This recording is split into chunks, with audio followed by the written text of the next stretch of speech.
Inilaan ang isang gusali sa D.O. Plaza Memorial Hospital sa Agusan del Sur para sa health response sa palarong pambansa. Yan ang ulat ni Jaira Mundez ng PTV Davao. Pinalakas ng Provincial Health Office o PHO ang medical response para sa palarong pambansa 2026. Ito ay matapos maglaan ang D.O. Plaza Memorial Hospital o DOPMH ng isang buong gusali bilang espesyal na medical facility para sa emergency cases ng palaro. Ayon kay Dr. Kenneth Sagrado, ang officer in charge ng DOPMH, hiwalay sa mga regular na pasyente ang mga atleta at delegado. Mga athletes na kinahanglan og serbisyo nato sa pagpanambal, tapos mag-serve ka po nga mahimo na siyang fast lane para sa atong mga delegates sa palaro. Kumpleto ang pasilidad sa mga medical equipment tulad ng X-ray, CT scan, laboratory services para sa blood examination, mga gamot at may mga nakahandang ambulansya.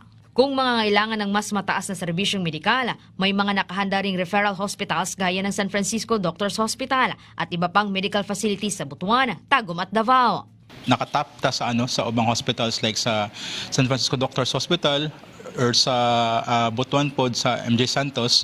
And then if ever need gid og further nga mas taas nga pagpanambal, pwede to dito sa i-refer na to sa Tagum sa Davao Regional Medical Center or sa Davao sa Southern Philippines Medical Center. Isa sa mga naserbisyohan ay isang technical official sa swimming mula sa Region 2 na nakaranas ng matinding pananakit ng tiyan. Ayon sa kanyang kasama na si Virgil Reyes, mabilis at maayos ang naging pagtugon ng medical team pagdating pa lamang sa kanilang pasilidad. Kasi nga, the moment na dumating kami dito, in-accommodate ka agad kami ng hospital. Siguro, basta ang bilis ang bilis ng mga tauhan, rescue, andyan ka agad, chinek ka agad siya, chinek up, nilagyan ka agad ng swero.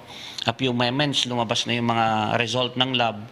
Doon, wala pa sigurong 1 hour, nalaman na yun nga, appendicitis. Pinuri din ito ang kahandaan ng pasilidad at mga kagamitang inihanda ng probinsya para sa mga delegado ng palarong pambansa. Napakaganda ng accommodation and then yung mga facilities, talagang pinaghandaan lahat yung facilities. Imagine, andyan na lahat na kailangan, pagdating ng pasyente, nandyan na lahat yung kailangan ng mga gamit. So wala na, hindi na kailangan tumakbo pa sa other hospital, na kailangan dun dadalhin, talagang nandito na lahat. Kaya thankful kami.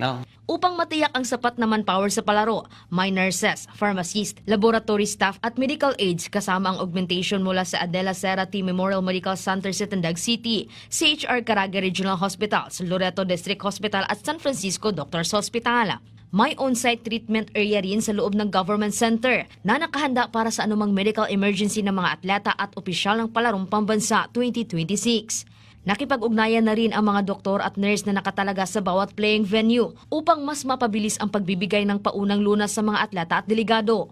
Ang advanced medical post, mag-serve na siya as immediate nga pinakadali nga mahatag nga tambal para sa atong mga delegates nga gikan sa atong mga playing venues. Gina-assure na mo nga mahatag ibato na mo ang kutob sa among makaya para matabang ma-address na mo ang inyong mga health concerns. Nauna nang sinabi ni Governor Santiago Cani Jr. na nag-request na sila sa Philippine Air Force ng standby air ambulance upang mas mapabilis ang pagtransport ng pasyente. Jaira Saludar ng PTV Agusan del Sur para sa Pambansang TV sa Bagong Pilipinas.